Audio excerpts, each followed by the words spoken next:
Everyone, so in this video, we're going to go over the problems that are in the Unit 3 test review. So in this first question, it says the circus sold 1,000 tickets, and then the ticket prices are as follows. Child tickets cost $5, adult tickets cost $10, and senior tickets cost $7. The number of child tickets sold was twice the number of adult tickets, and the total number of ticket sales was $6,750. Write a system of linear equations to represent this situation. So let's think about our variables. So we have X, which can represent the number of child tickets, Y, which represents the number of adult tickets, and then we have Z, which represents the number of senior tickets, right? So notice that we have three variables here, right? So remember what we talked about in class. If you have three variables, then you need three equations to describe what's going on. So the first equation we can actually write from the total, right? We sold 1,000 tickets total. So that means that X plus Y plus Z is equal to 1,000, okay? Now let's look at this. It's talking about the cost, right? So it's $5 for every child ticket plus $10 for every adult ticket and then plus $7 for every senior ticket. So that's going to equal the total amount of money that they get from ticket sales, and that's equal to 6,750. So we also need one more equation, right? So remember, equations are kind of like math sentences. So we're going to look for sentences in our problem. And you see here it says the number of child tickets sold, right? So child tickets is X.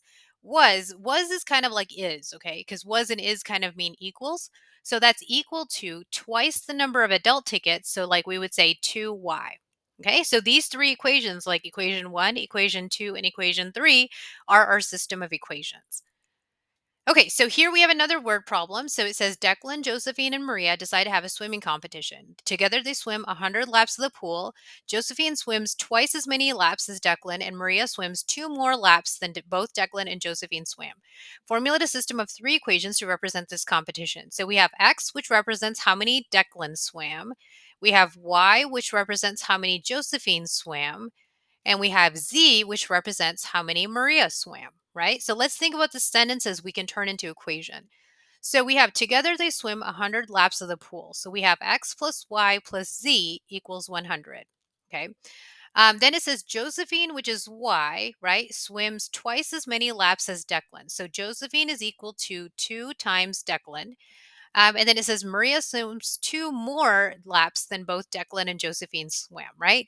So remember from our chart, more than means we add. So the number of not miles, sorry, laps that Maria swam was two more than what Declan and Josephine swam put together, right? So Declan and Josephine would be X plus Y. So now we have our 1, 2, 3 equations that represent our system. Okay, so now it says to solve using any method, okay? So when it says to solve using any method, you can solve algebraically if you want to. That would be the longest method. You can also solve using RREF, right? We can use an augmented matrix and do reduced row echelon form.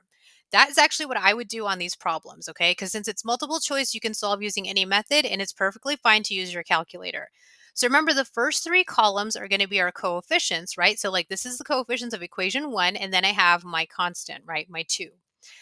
Next, equation 2. So I have 3, -5, -1, and then I have 4. Okay.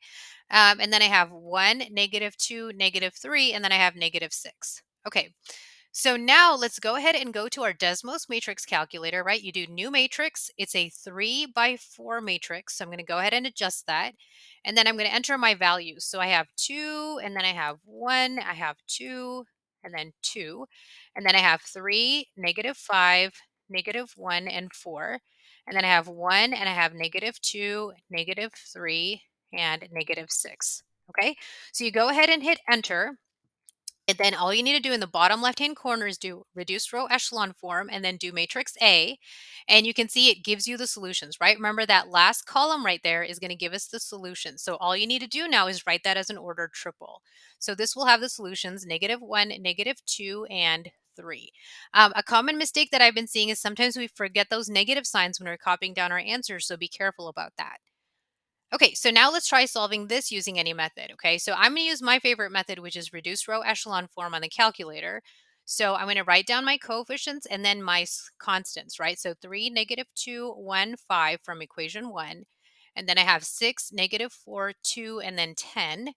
And then I have 1, 3, -5, and -14. Okay. So I'm going to go ahead and clear this all out and then do new matrix. Remember, it's a 3 by 4 matrix, and I have three. I'm going to do this for my keyboard actually. -2, 1, 5. And then I have 6, -4, 2, and 10. And then I have 1, 3, -5, and then -14. Okay. And then I hit enter, and I'm going to do reduce row echelon form and then A. And you can see here, it gives me kind of a funny looking matrix, right? So you're probably like, what are all these decimals? And then, but you have to be careful when you look at the bottom row. You see the bottom row, it's a row full of zeros. That is because it's basically saying, well, 0 = 0. So remember, that is something that's always true. So this is actually going to be a system of equations that has infinite solutions. Okay. So when you have something like that, when it's a special case, make sure that you're on the lookout for that. Okay, now let's try solving this using any method. So we have our first equation, right? 2x minus 1y minus 1z equals 4. Second equation is just like 1x plus 1y minus 5z equals -4. Okay, well, let's look at the last equation. We have 1x minus 2y, but then there's no z. So what do? If there's no z there, you write 0z. Okay, so no z becomes 0z. If it's a z by itself, you put a 1 in front. Okay, so we're going to write my augmented matrix. So I have 2, -1, -1, and then we have 4. And then we have 1, 1, -5, and then -4. And we have 1, -2, 0, and then 4. Okay, so we're going to go ahead and clear all. And you do new matrix and then rows, 3 rows, 4 columns. And we do 2, -1, -1, and then 4. 1, 1, -5, and then -4. And then we do 1, -2, 0, and 4. Okay, so we go ahead and hit enter and we do reduce row echelon form of A. And you can see now we have our solutions, right? So that's one thing that you want to be on the lookout for. If there's a variable that's missing, make sure that you add in a 0 term. Okay, so here's the ordered triple that is the solution to this system of equations. Okay, so now it wants us to graph a system of inequalities. Okay, so whenever you're graphing a system of inequalities, make sure that you now switch to the graphing calculator in Desmos. Okay, so we're just going to type in our inequalities. Y is less than -3x plus 2. And then we have y, and then for the greater than or equal to, you need to use the keypad in Desmos. Y greater than or equal to -3.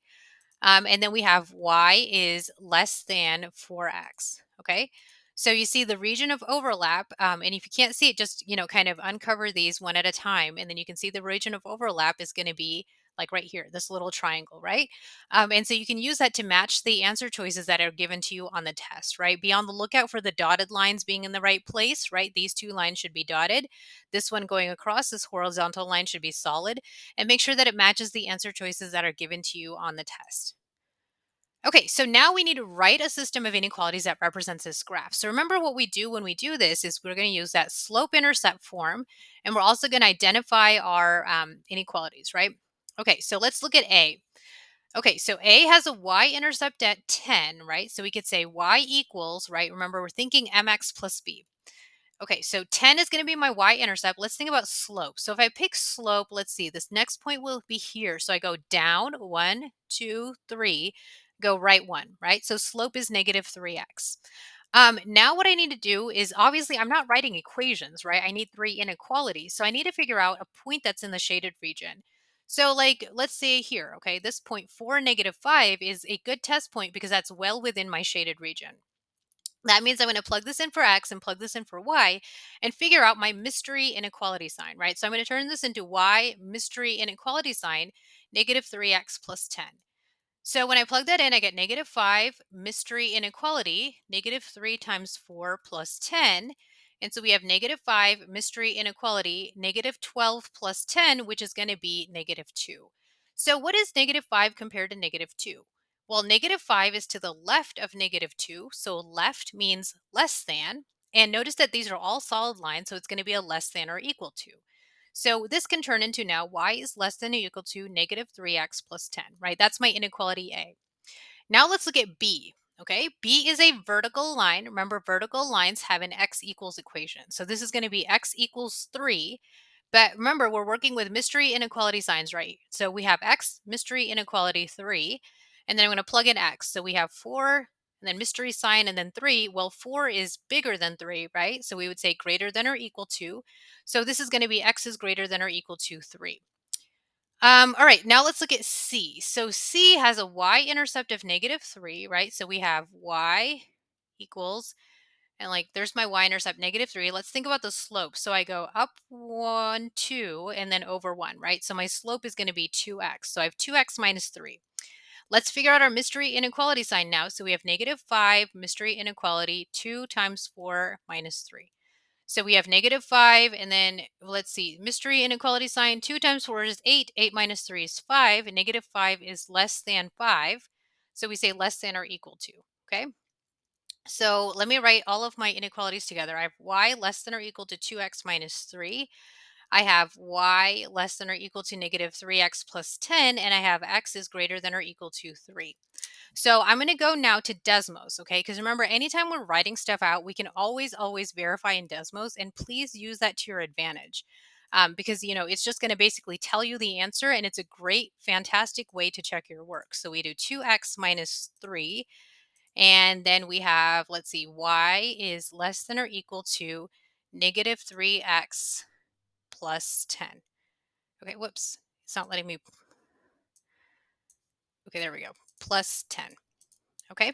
And you can see that overlapping shaded region does in fact match exactly what we have on this graph. Okay. So that's a really, really great way to check your work, is by typing everything into Desmos.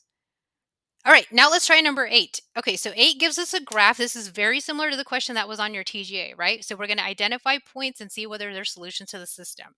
A is not a solution because it is on the dotted line, right? Anything that's on a dotted line is not included.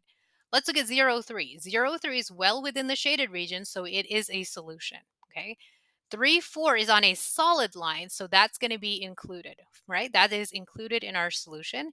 And then D is way outside the shaded region, so D is going to be not a solution, okay? So anything in the shaded region or on a solid line will be included, as long as the solid line is the boundary of the shaded region, okay? If it was like down here, it wouldn't be included. Also, the dotted line, even though it's a boundary, that's going to be not included.